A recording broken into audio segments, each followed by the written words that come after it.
अमित शाह जी के लिए बाबा साहब अम्बेडकर बहुत मायने ना रखते हो, लेकिन इस देश के करोड़ों वंचितों, शोषितों, महिलाओं के मुक्तिदाता हैं बाबा साहब अम्बेडकर। और जहां तक मैं समझता हूं, उन्होंने जो कार्य किए हैं उनका योगदान भुलाया नहीं जा सकता। किसी को मजबूरी में और किसी को जरूरत में बाबा साहब अम्बेडकर का नाम लेना ही पड़ता है। मैं यहाँ मैं ये भी कहना चाहता हूँ कि भाई बाबा साहब अम्बेडकर सदा थे, सदा हैं और सदा रहेंगे। गृह मंत्री जी ने आज जिस तरह से डॉक्टर बाबा साहब अम्बेडकर के बारे में बोला है वो निंदनीय है, आपत्तिजनक है। उन्होंने जो कहा कि आजकल एक फैशन बन गया है कि अम्बेडकर अम्बेडकर अम्बेडकर अम्बेडकर, अगर इतनी बार भगवान का नाम लेते तो स्वर्ग मिल जाता। ये निहायत ही आपत्तिजनक है। इस देश के दलितों के लिए, पिछड़ों के लिए डॉक्टर बाबा साहब अम्बेडकर भगवान का ही दर्जा रखते हैं। जो सम्मान, जो अधिकार, जो उनकी लड़ाई डॉक्टर बाबा साहब अम्बेडकर ने लड़ी है, आप इस देश के दलित समाज के किसी भी व्यक्ति से पूछ लीजिए, वो कहेगा कि मेरे दिल में डॉक्टर बाबा साहब अम्बेडकर के लिए एक अलग तरह का सम्मान है। तो गृह मंत्री जी कांग्रेस को कोसते कोसते जिस तरह उन्होंने डॉक्टर बाबा साहब अम्बेडकर पे अटैक किया है, वो शर्मनाक है। मुझे भारतीय जनता पार्टी के शीर्ष नेतृत्व ने यह साफ कर दिया है कि वो बाबा साहब अम्बेडकर के खिलाफ हैं। तो भारतीय जनता पार्टी के समर्थकों को अब तय करना पड़ेगा कि आप बीजेपी के साथ हो कि बाबा साहब अम्बेडकर के साथ हो। हम मांग करते हैं कि अमित शाह जी के खिलाफ सख्त से सख्त कार्रवाई की जाए, ताकि जितने लोगों में रोष है वो रोष खत्म तो नहीं हो सकता। देखिए,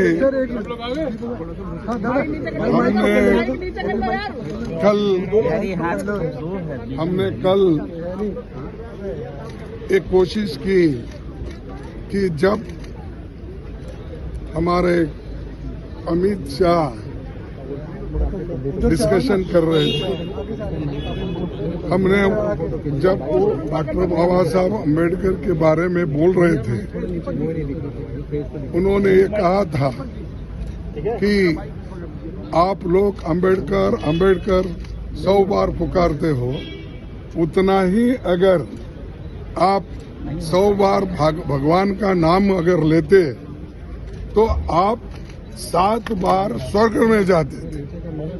यानी बाबा साहब अम्बेडकर का नाम लेना ये गुनाह है और उनकी बनाई हुई संविधान को विरोध करना उनकी मंशा थी। यानी वो क्या बहुत बड़े आदमी थे? आप भगवान का नाम लेने का काम नहीं कर रहे, अम्बेडकर अम्बेडकर बोल रहे, ये ऐसा उन्होंने बात किया। तब मैंने हाथ उठाया, तब उनको ईल्ड होने के लिए कहा, लेकिन मुझे वो मौका नहीं मिला। हालांकि उसी वक्त मैं ये उठाकर गड़बड़ करना चाहता था, लेकिन जब पार्लियामेंट चल रही थी तो हम सभी लोग मिलकर इसके लिए जो कोऑपरेट करके डिस्कशन बाबा साहब अम्बेडकर के संविधान पे हो रहा है, तो इसीलिए हम वो उस वक्त खामोश बैठे। और इसके बाद में जब आज शुरू होता कि सवाल हम उठाने के लिए तैयार हो गए।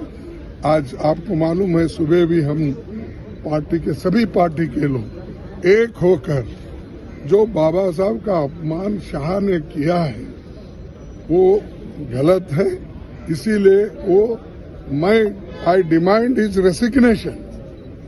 जो अपमान संविधान का करता है, बाबा साहब अम्बेडकर का नाम लेकर अगर उनकी नाम अगर तुम बार बार लेते रहेंगे, इतना ही नाम अगर आप भगवान का लिए तो आप 7 बार हेवन जा सकते थे, यानी स्वर्ग जा सकते थे। ये कहना,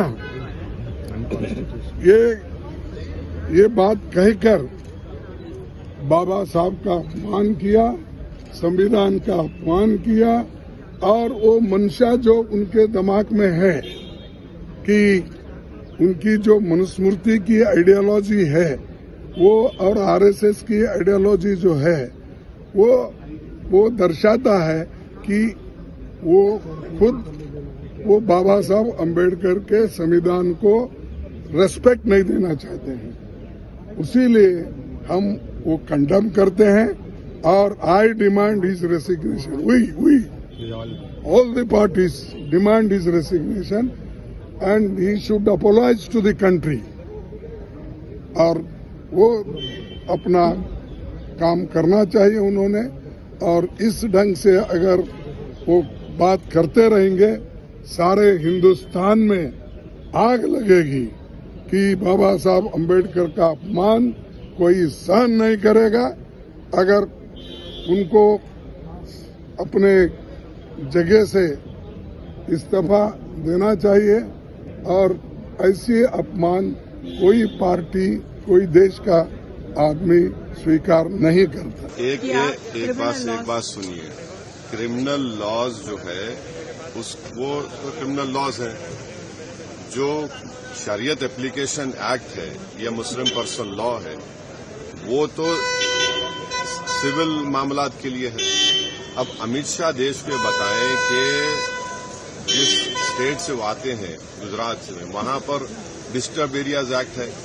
एक हिंदू अपना घर मुसलमान को नहीं बेच सकता, मुसलमान हिंदू को नहीं बेच सकता और बरसों से चले आ रहा है. वो संविधान का वायलेशन नहीं है. वो गुजरात में और जहां जहां बीजेपी सत्ता में है वहां पर आप कन्वर्जन के खिलाफ कानून बना दिए जबकि संविधान में right to choice a fundamental right है. आप कौन होते किसी को रोकने के लिए मजहब तब्दील कोई कर रहा है. तो अगर आज बाबा साहब अम्बेडकर जिंदा होते तो उनको कहते लोग कि भाई आप नहीं बदल सकते अपना रिलीजन. जब बाबा साहब अम्बेडकर संविधान बनाए और उन्होंने अपना रिलीजन चेंज किया, आप कौन होते उसके खिलाफ रूल्स कानून बनाने वाले. आपने कानून बना दिया. आपने लव जिहाद के ऊपर कानून बना दिया. बीजेपी जहां जहां सत्ता में है वहां पर संविधान के खिलाफ काम कर रही है. गोवा में बीजेपी की सरकार है. वहां पर कानून ये है कि अगर कोई 25 साल और 30 साल के दरमियान में कोई हिंदू महिला है, वाइफ है, और अगर वो इस उम्र के दरमियान में बेटे को जन्म नहीं देती है तो उसके हस्बैंड को दूसरी शादी करने का राइट है. उसको निकलवाइए. आप कानून बना रहे हैं कि कौन क्या खा सकता है क्या नहीं खा सकता. आप हरियाणा में गौरक्षक को पुलिस पावर्स दे रहे हैं, वो पकड़े और मारे लोगों को. ये संविधान में है क्या? ये तो ये साफ जाहिर होता है कि अमित शाह और बीजेपी में एक डिस्क्रिमिनेटरी उनके पास एक पॉलिसी है मुसलमानों के खिलाफ. और भारत के संविधान में फ्रीडम ऑफ रिलीजन एक फंडामेंटल राइट है. आर्टिकल 26 में रिलीजियस डिनोमिनेशन को इख्तियार है कि अपने मजहबी इदारों कायम करे. तो ये दोनों फंडामेंटल राइट्स का वायलेशन कर रहे हैं. और क्या यूसीसी में सिर्फ डायरेक्टिव प्रिंसिपल का यूसीसी है? डायरेक्टिव प्रिंसिपल में ये भी लिखा गया कि भारत में रिसोर्सेज सबको बांटा जाए. डायरेक्टिव प्रिंसिपल में भी कि शराब पर पाबंदी आयद कर. अमित शाह शराब पर पाबंदी क्यों नहीं आयद करते पूरे देश में? चलिए करिए. क्यों नहीं करते आप? देखिए, दिल्ली का भी सदन नहीं चला. दिल्ली का भी सदन नहीं चला और वहां भी आप जानते हैं कि सरकार की तरफ से किस तरह की भाषा का इस्तेमाल हुआ. हम आप सब बाबा साहब भीमराव अंबेडकर जी को बहुत सम्मान करते हैं. बाबा साहब भीमराव अंबेडकर जी का योगदान इस देश के संविधान बनाने में और इस देश को एक ऐसा संविधान जिसमें सबको हक और सम्मान मिलता है, वो बाबा साहब भीमराव अंबेडकर जी ने दिया. लेकिन आप देखिए उनके सम्मान में किस तरीके से भाषा का इस्तेमाल हुआ है. ये वही लोग हैं जो संविधान कभी बदलना चाहते थे और लोकतंत्र पे हमला करने के लिए कि हमारा लोकतंत्र कमजोर हो जाए. लोकतंत्र वो है जिसमें हम लोगों की बातों को सुनते हैं, हर इंसान को जोड़ करके लोकतंत्र है. लेकिन ये लोग मन विधान से चलने वाले लोग एक तंत्र पसंद करना चाहते हैं. ये तो हालत दिल्ली की है. और यूपी की हालत जो है, हमारे जो मुख्यमंत्री जी, उनकी भाषा तो ऐसी है कि अगर आप सुने तो आपको भी गुस्सा आ जाएगा. उनकी जो भाषा सदन में है वो शायद डेमोक्रेटिक नहीं है, एक सम्मान की भाषा नहीं लगती है. अगर राइट टू स्पीच है तो कहीं ना कहीं हमें राइट फॉर सम्मान की भी बात करनी पड़ेगी. हमारा सम्मान तो कोई भाषा ऐसी इस्तेमाल करे जिससे सम्मान हो. और वही स्थिति आज बनी है कि सरकार के मंत्री, डिप्टी सीएम की जो भाषा थी वो ठीक नहीं थी. आप किसी को उपनाम से कैसे बुला सकते हैं? एक कॉन्स्टिट्यूशनल पोस्ट है. कॉन्स्टिट्यूशनल पोस्ट में बैठे हुए किसी भी व्यक्ति को सम्मान से ही बुलाया जा सकता है. लेकिन जानबूझ करके इस सरकार क्योंकि बुनियादी सवालों का जवाब उनके पास नहीं है। आप किसी अस्पताल में चले जाएं, किसी भी CSC PSC में चले जाएं, किसी गरीब को इलाज नहीं मिल पा रहा है। ये वही सरकार है जो अस्पताल के साथ साथ प्राइमरी स्कूल बंद करने जा रही है। मैं आपसे कहना चाहता हूं कि इतनी लूट किसी सरकार में नहीं हुई होगी जिसकी लूट हर स्तर पर आपको देखने को मिल जाएगी। तहसील स्तर, थाना स्तर या किसी भी कामकाज के लिए इतनी लूट उत्तर प्रदेश में नहीं हुई जितना भारतीय जनता पार्टी की सरकार में हो रही है। इन सभी चीजों को छिपाने के लिए भारतीय जनता पार्टी फेस नहीं कर सकती है। अगर आप ये वीडियो YouTube पर देख रहे हैं तो हमारे चैनल को सब्सक्राइब कर बेल आइकन दबाएं और Facebook पर देख रहे हैं तो हमारे पेज को लाइक करें। 8 मिलियन प्लस सब्सक्राइबर, आपके इस भरोसे के लिए बहुत धन्यवाद।